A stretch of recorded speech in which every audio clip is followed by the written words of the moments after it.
slow Romero-style zombie, Night of the Living Dead zombie, or fast-moving, like 28 Days Later, rage-fueled zombie? Which do you find more terrifying as like an idea? The fast one. Like I could The fast one. survive a zombie apocalypse with like George Romero, Night of the Living Dead zombies. I could probably, hang in that zombie apocalypse for quite a while.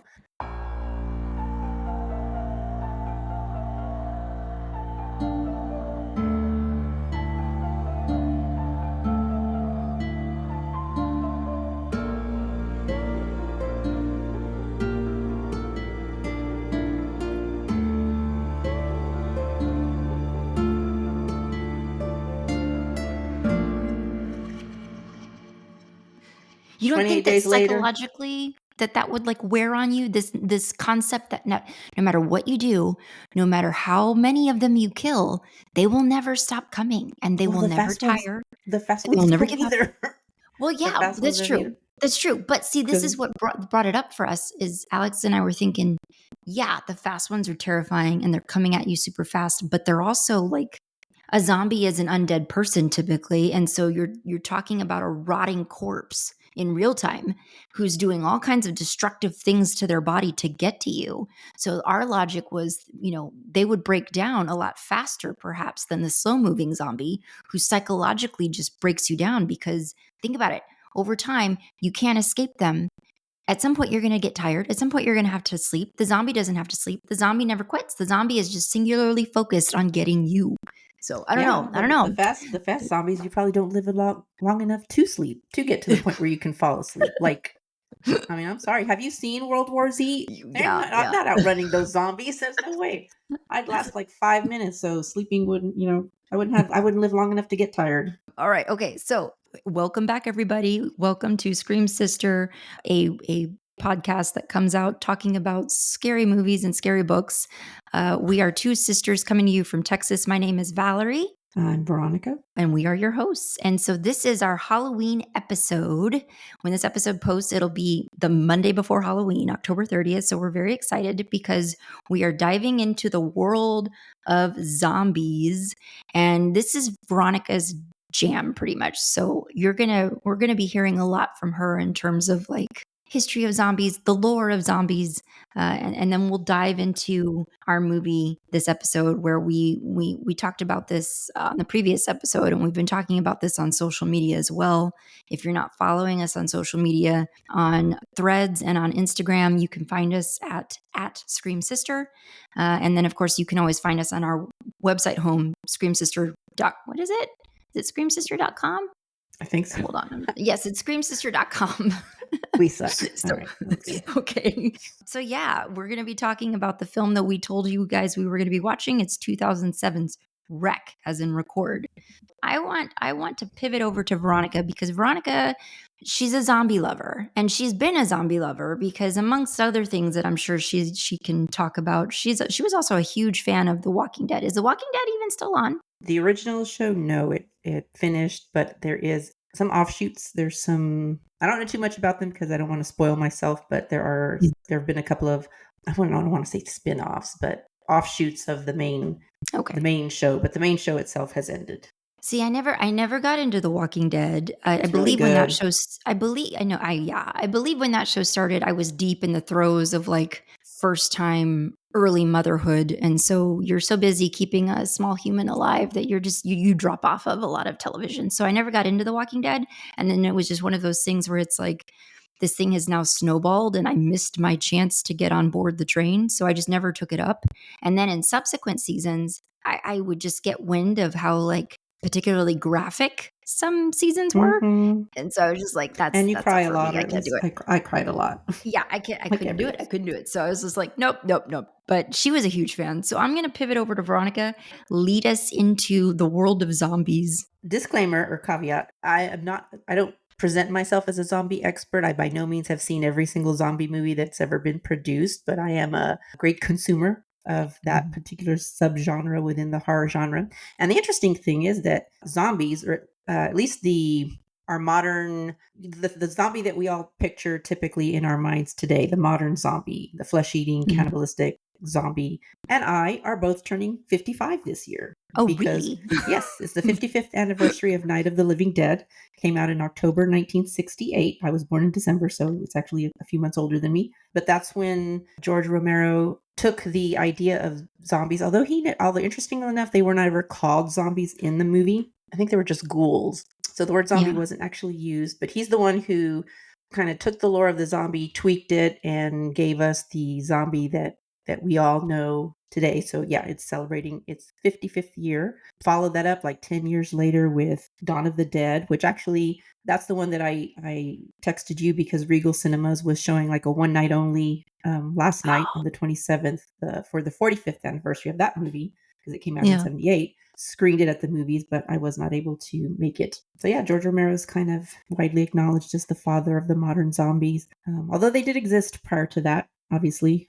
So like back in the, what was it? I think it was like the 16th century, when like the French and the Spanish were like abducting people from Africa away from their homes and bringing them over to what we now know as Haiti and the Dominican Republic, brought them over to work as slaves on the plantations that existed there, the French owners, the Spanish owners. And so of course they brought over their spiritual beliefs from Africa. But death, because they had very specific ideas about spirits and what happens to spirits after they die. But death was seen as not as a bad thing. It was seen as a release from that From that life. hell. Yeah. From that hell. It was seen as a relief. But the idea of zombie, that souls could be captured and a dead body could be reanimated without its soul, and then basically be just a worker who never tires, never feels hunger, never feels pain, just goes on and on and on. That was a fate worse. That took away that one escape, that the escape of death suddenly Yeah. wasn't an escape anymore. So the original zombies were victims, basically. They were these things to be pitied until, of course, Americans got hold of it. and and then, of course, we honed in on the aspects that we didn't understand about voodoo or vodou.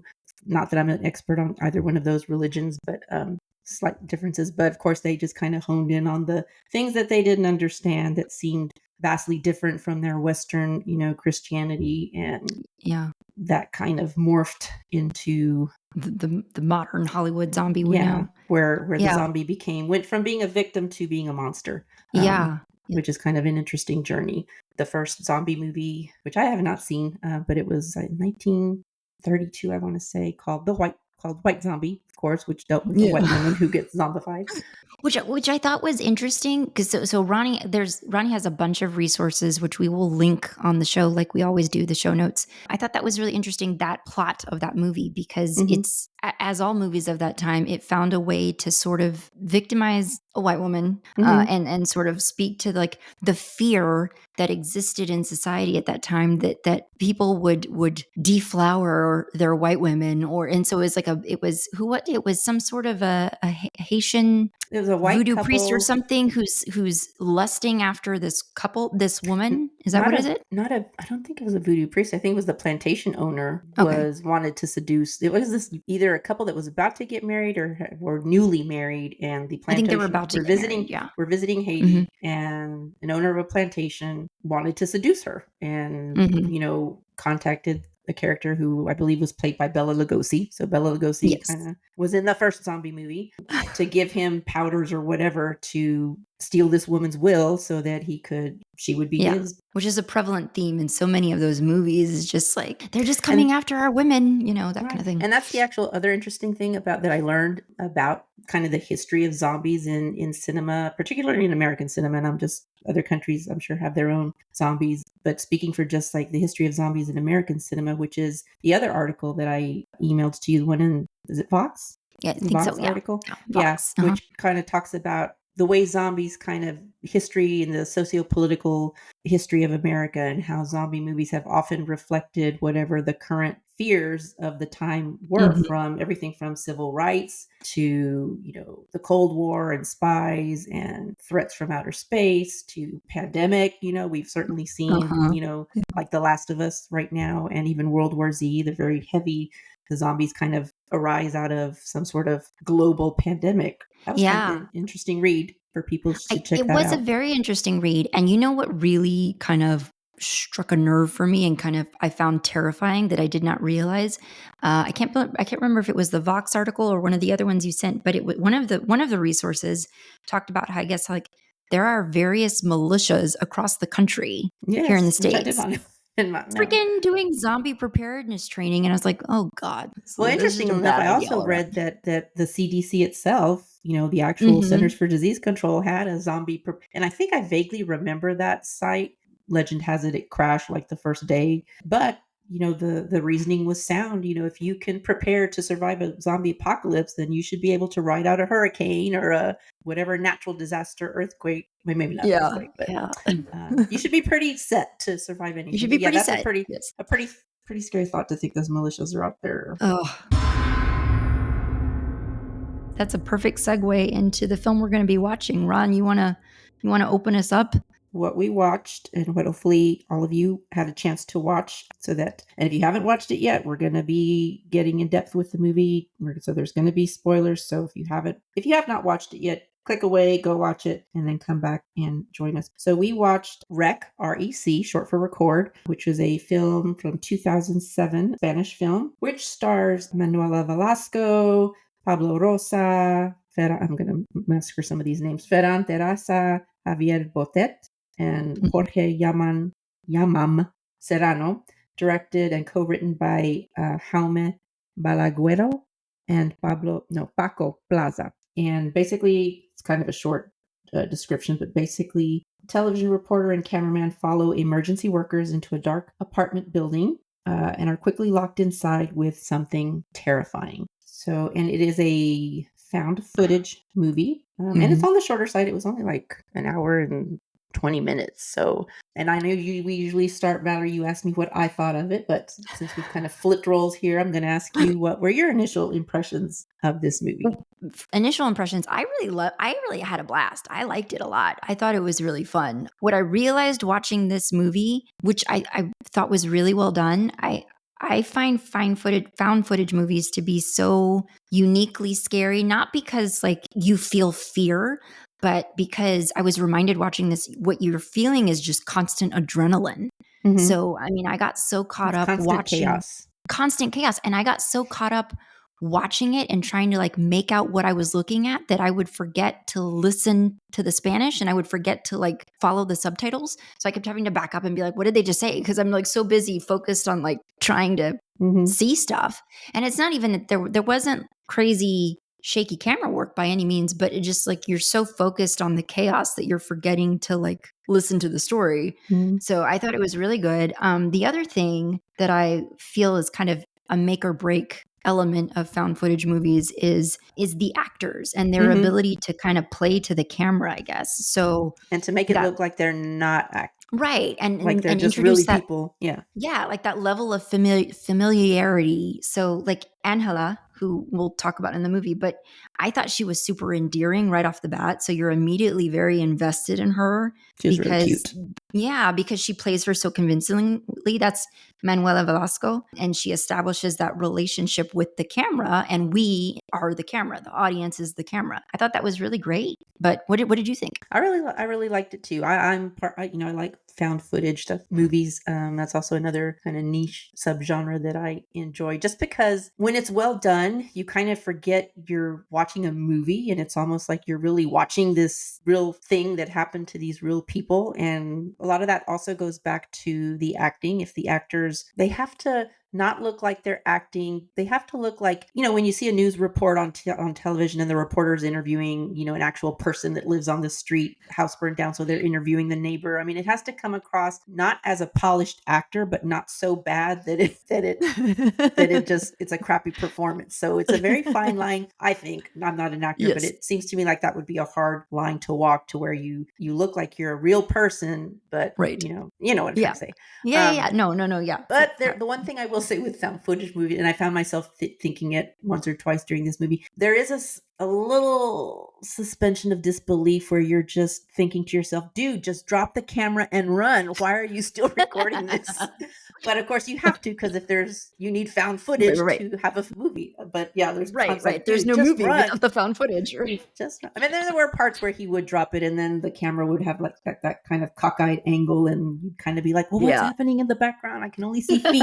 But a lot of the Yeah. times I'm thinking, dude, just drop it and run. And then like Angela, especially towards the end where things are really getting out of hand, Angela is just like screaming at him, like, do this, Pablo, what are we doing? Yeah. I'm like, Pablo's doing the best he can. Like, back off. Turn the light on. I'm trying. The other Horrible. thing that I wanted to mention about found footage stuff before we dive into like the actual movie itself, what I thought this film did really well, that other found footage films can do really well, and I think it works to their advantage, is you don't really have to ever fully show the threat. Mhm. So like in the movie, we catch glimpses of the infected humans, but not so close that we get to really study them, not so close or in focus that we get to really spend a whole lot of time trying to process what we're seeing. It all Mhm. happens so fast. It just means like you can do this kind of stuff. You can do these kind of films in a very budget friendly way, I think. I mean, I don't know for sure, but it seems that way. And I feel like the Blair Witch Project is kind of an infamous example of, Mhm. doing something on a low budget that ended up being a huge hit. So, Yeah.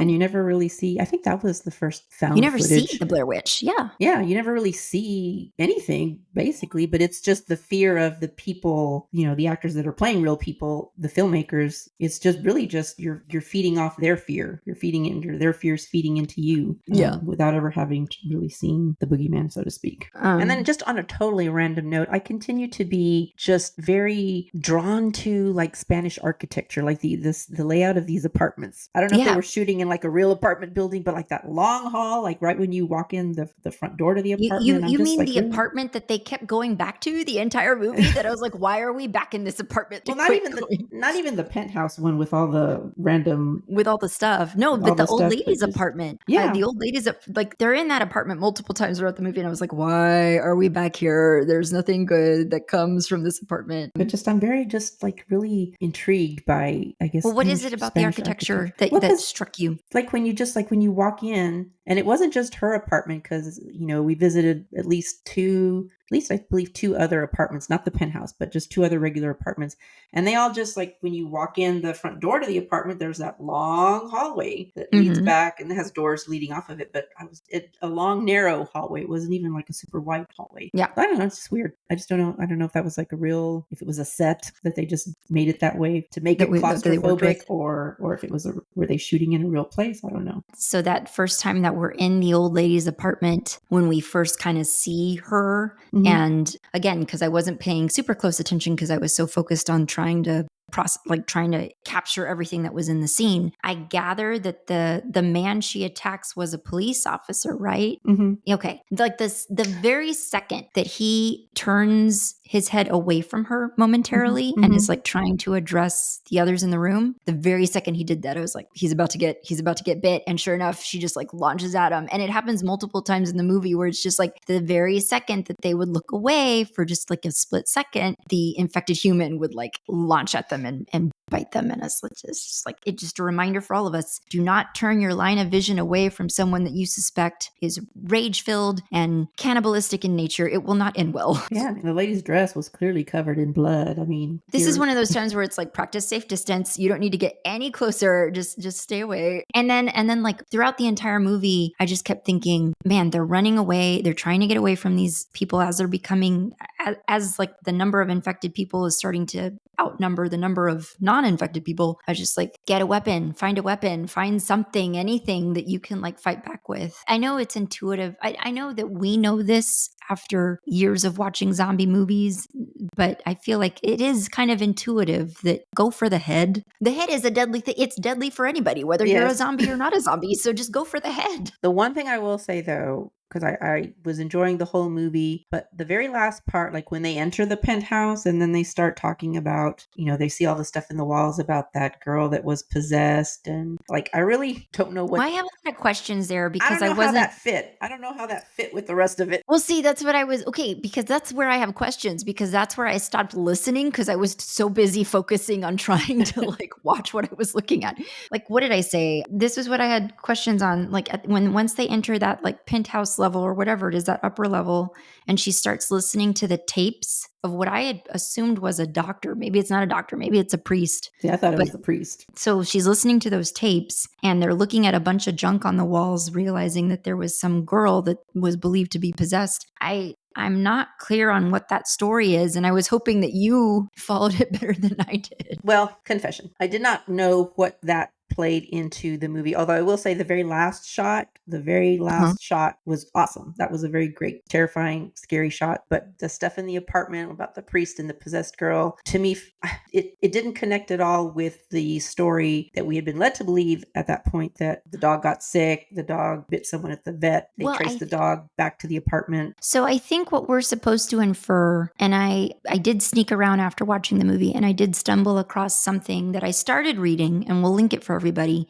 but I didn't finish reading because it really starts weaving in all of the Rex stories, because this is a franchise with multiple movies. And I didn't did want watch the second one. You did?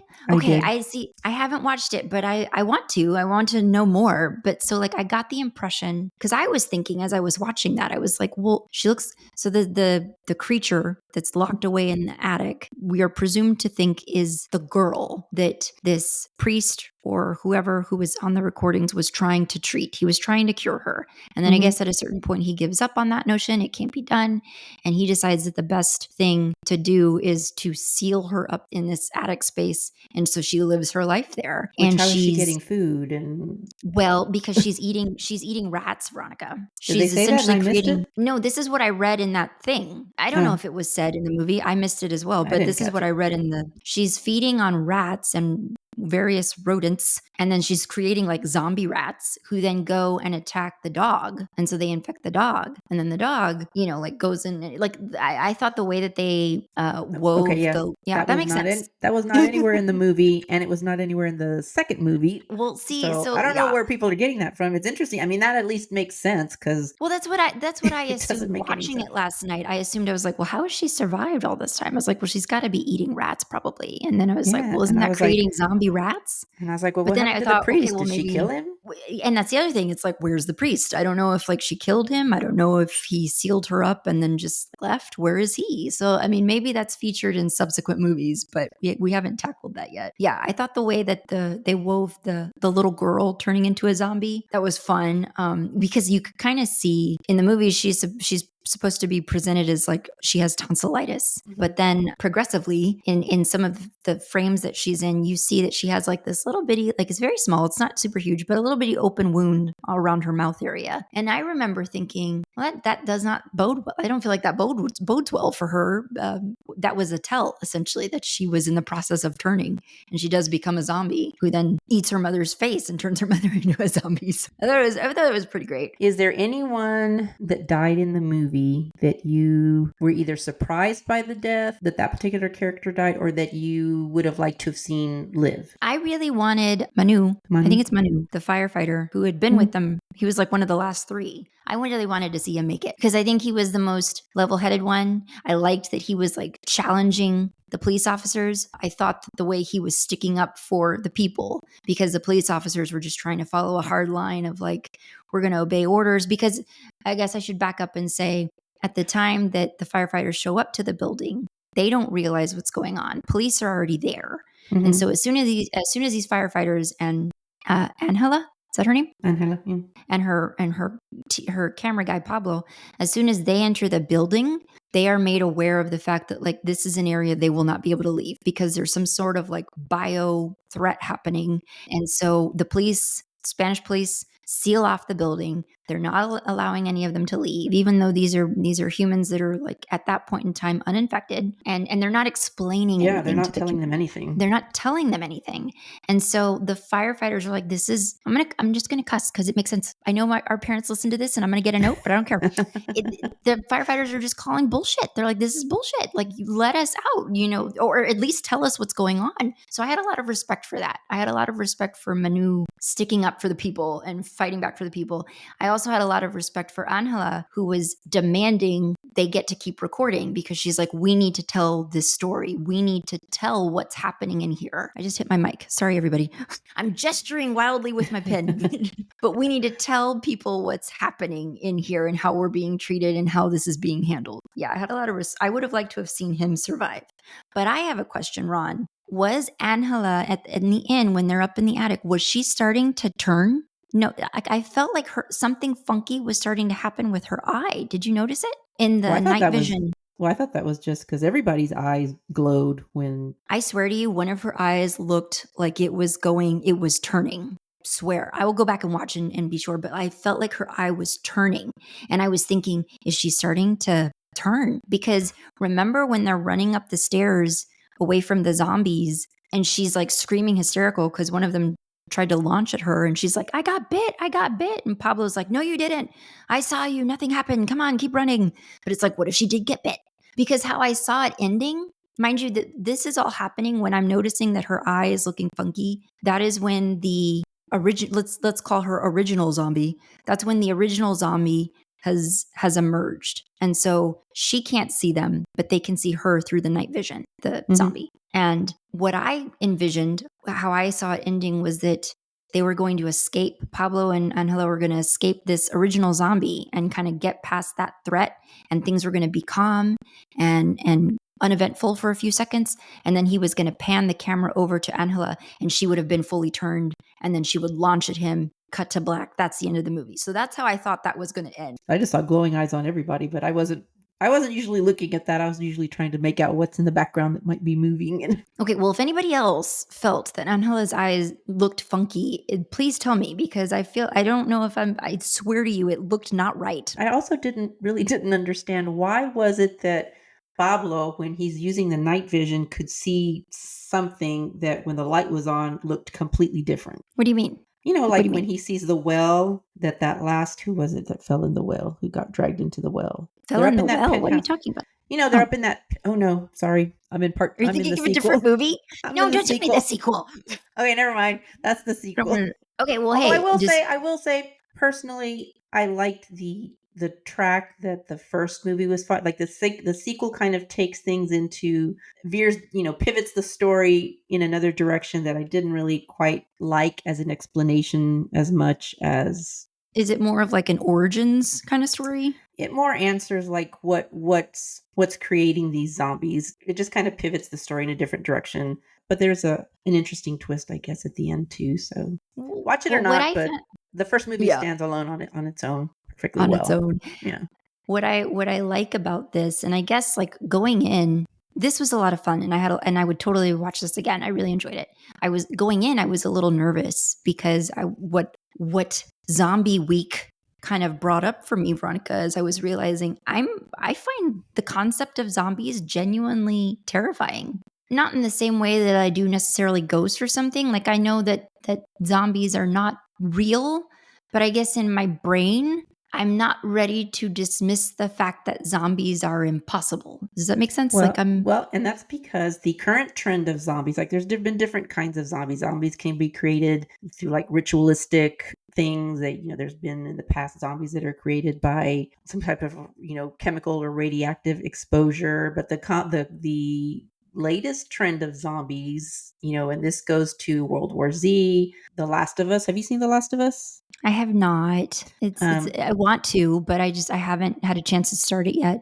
Not enough zombies in that TV show for my taste. It's a good show, but I want more zombie action. So I'm hoping for the next season that there is more zombie action. But anyway, This current trend of zombies, so World War Z, definitely Last of Us, there are zombies that are created out of pandemics or infections, viral, or in the case of Last of Us, it's fungal infections. So having the world just having come through COVID just a few years ago. And again, this is where zombie movies are kind of mirroring fears that we currently have today. So that's what makes it scary, is because we know pandemics can happen.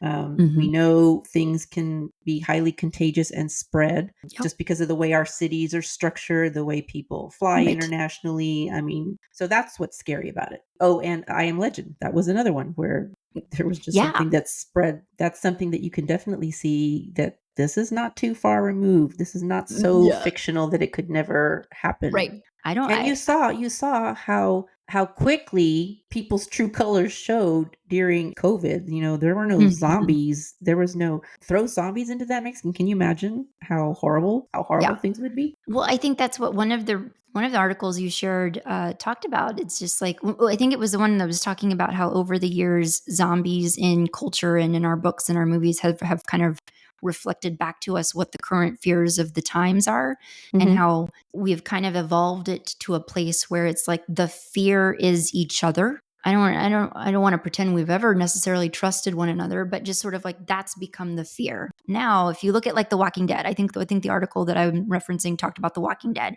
how, and you might be able to speak to this better than I can because you know the show, but in The Walking Dead, kind of what evolves over time is that one of the major threats in that show is other survivors. Yeah. It's other people. So the threat is each other. We were just having this conversation, me, Robert, and Lorenzo. I was telling them that what were we talking about? He was reading something on his phone and he's saying, they're saying here that stranger danger is not good to tell kids because most of the time kids are harmed by people that they know and people that they trust. And I said, well, yes, because that's human nature, is to say the people to fear are the people outside of us, people that don't look like us, people that don't believe in the same faith as we do, people who love differently than we do. You know, we always try to cast out that the people to fear are outside when really the monsters are in here with us. Or within. Yes. And that's the thing about The Walking Dead. You know, there was always that talk in the fandom of The Walking Dead isn't really referring to the zombies. The Walking Dead are the people, the survivors, and the horrible things that they did to each other. Yeah.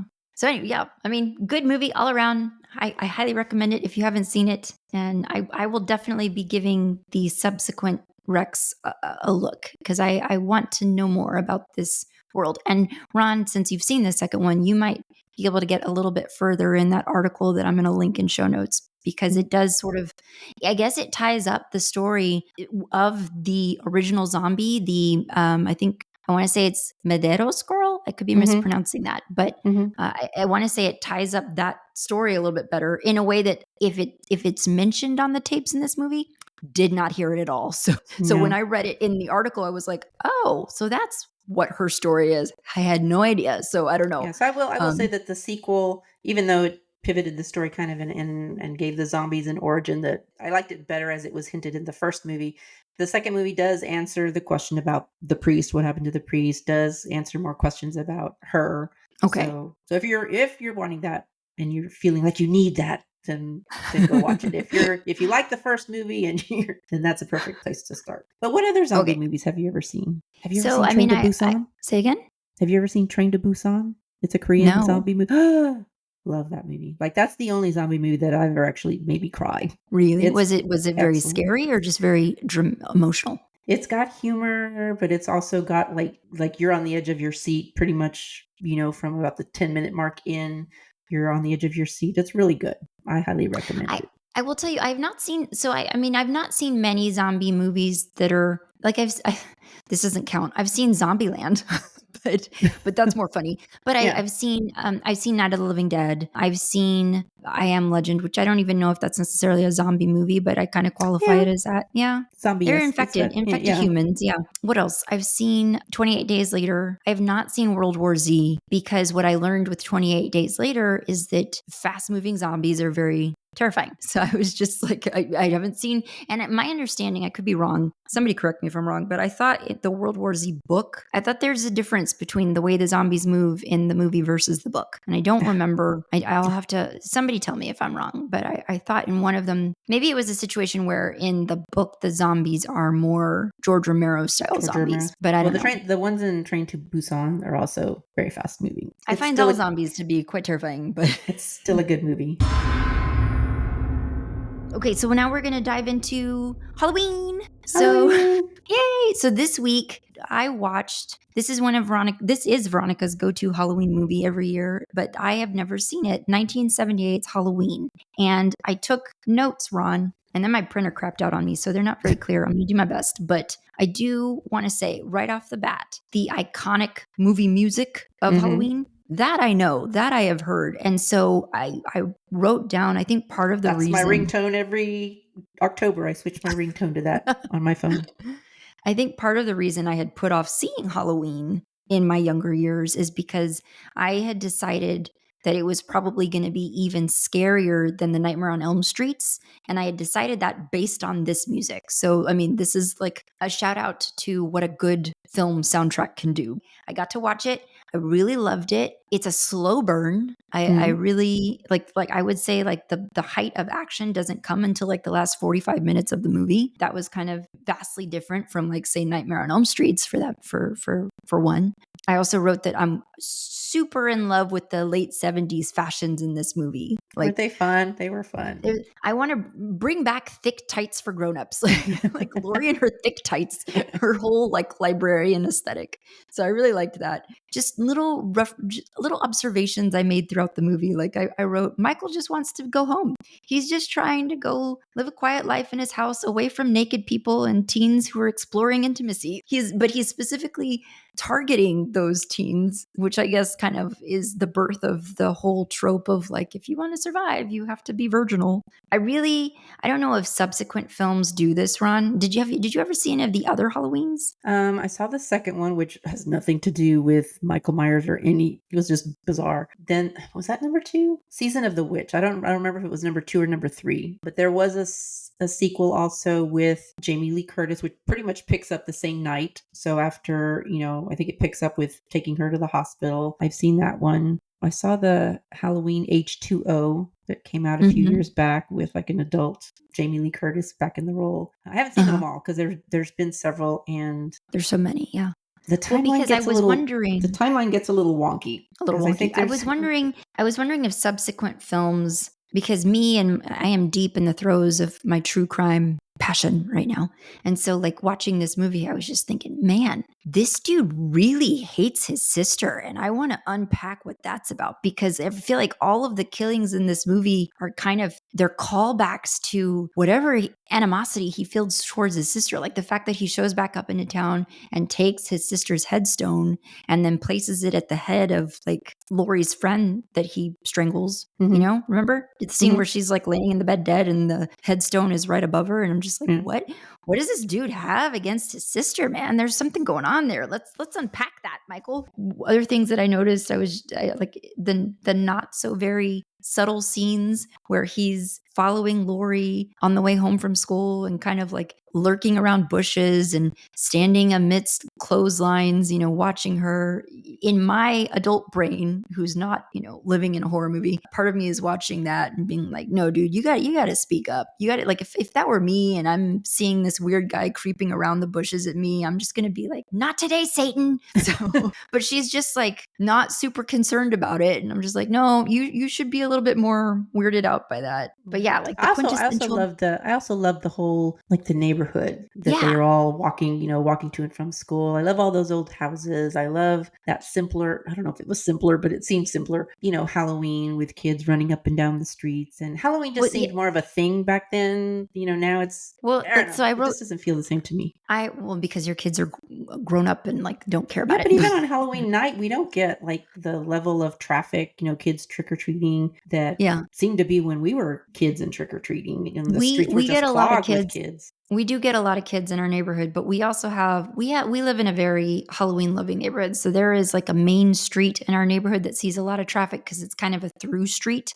And I mean, you've got people laying, like they go overboard. Like they're handing out candy to the kids and they're handing out grilled hot dogs to the adults. They're handing out shots to the adults. Like, come and have a street party, essentially. No, but I agree with you. Like I made the note that like the quintessential elements of Halloween season are in this movie. Like, you've got leaves changing, your pumpkins, your sweaters, your old cemetery. It's all there. So they actually have a fall, unlike us, where it's like 80 degrees. Like today it's super humid and by Monday it's going to be like like a high of 40. Like it's just something insane like that. Interesting thing that Halloween and Night of the Living Dead both share is that they were both like small independent movies, shoestring budgets. I mean, the actors for Night of the Living Dead were getting their clothes from like Goodwill, doing their own Oh, makeup. yeah. The actors for Halloween were wearing their own clothes. So it was just So very those were Jamie Lee Curtis's own tights. her own tights. But both like these low budget movies that nobody had any expectations of, and yet now they're two of the iconic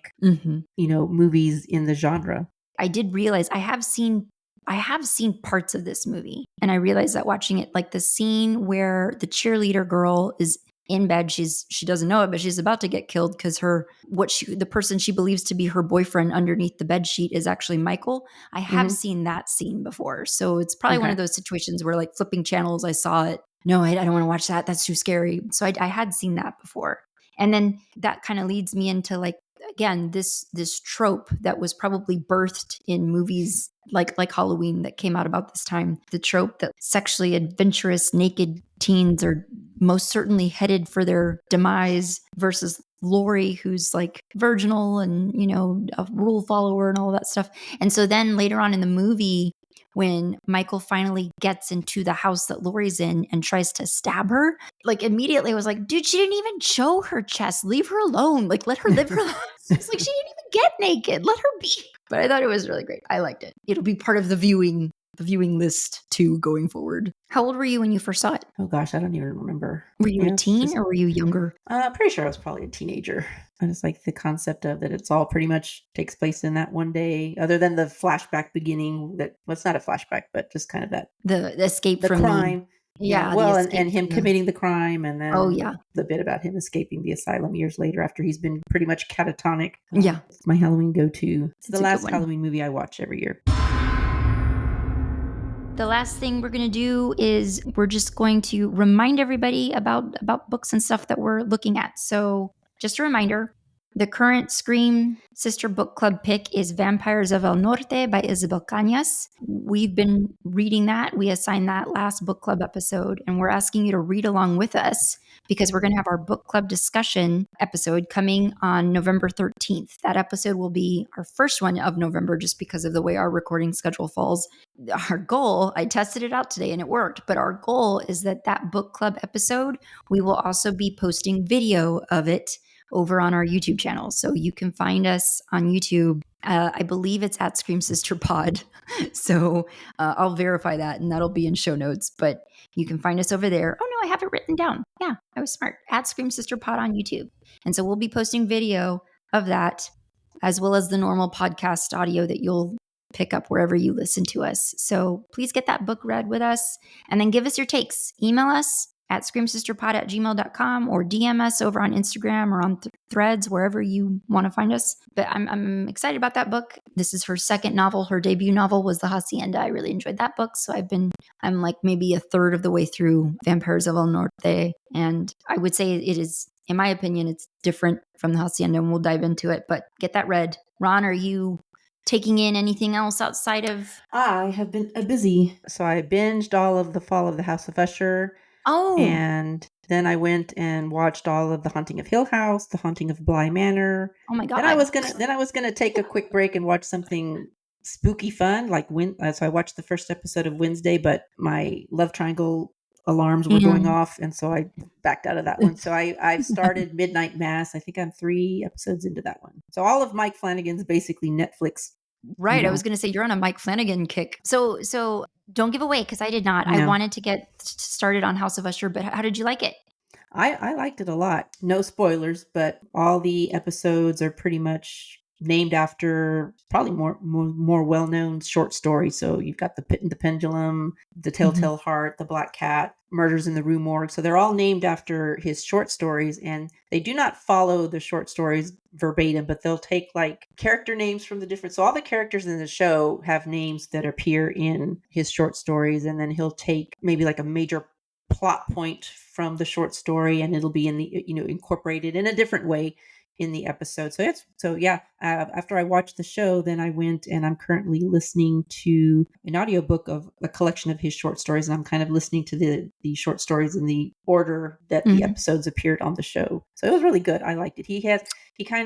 I didn't know it at the time that I was watching that, but after having watched Bly Manor and Hill House, he definitely has a style where he tells a story the story is not linear. So he kind of, jumps back and forth, it's kind of like waiting to put a puzzle together. You don't see the big picture really till you usually get to the last episode. Okay, I definitely enjoyed Haunting of Hill House. I started Haunting of Bly Manor and then I backed out of it. It's worth. You liked it though. You liked. It's. How would you rank the 3? Bly Manor so far least, just because it's like I enjoyed Hill House more. Bly Manor. Yeah, see, I feel like that was just felt like it moved a lot slower, even though I think it had one less episode. By the time it got to the end, I was like, I just want to know what happened. It's like just get to it. Get to the point. I want to know what happened. See, I feel like that was my problem. Is I started I downed Haunting of Hill House. I really liked it, and then I immediately tried to go into Haunting of Bly Manor, and I was just like, no, emotionally, I can't do this. Like, I just now got through Haunting of Hill House. Like, I'm not ready to emotionally invest in Bly Manor, so it wasn't as good as Hill House. But I do like seeing like all the different actors in, kind of repeat in different roles, because like the actors that are in, what am I watching right now? Midnight Mass. Okay, Veronica's back. Oh, I was saying how we lost her to internet problems for a minute, but she's back. So yeah, no, I was just saying how I enjoy the way Mike Flanagan kind of reuses a lot of the same actors in different roles, which worked for me because since I started off with Follow the House of Usher, there were some actors in there that are in Midnight Mass, which is what I'm currently watching. But I hated their characters in Follow the House of Usher. But I like them so far, at least in Midnight Mass. So I am hoping to start that perhaps on Halloween night. The other thing I want to alert everybody to, if you don't already know, but on Halloween, Hulu will start streaming A Haunting in Venice. So I'm hoping to get to watch that. I know Ronnie already saw it, but I'm hoping to get to watch it. And then what I was saying when I was talking to myself when we temporarily lost Veronica was that I am currently reading Killers of the Flower Moon right now, in addition to our Scream Sister book. And so for those of you unfamiliar, this tells the story of the Osage murders and kind of how the FBI came to be. It's by David Gran, came out in 2017.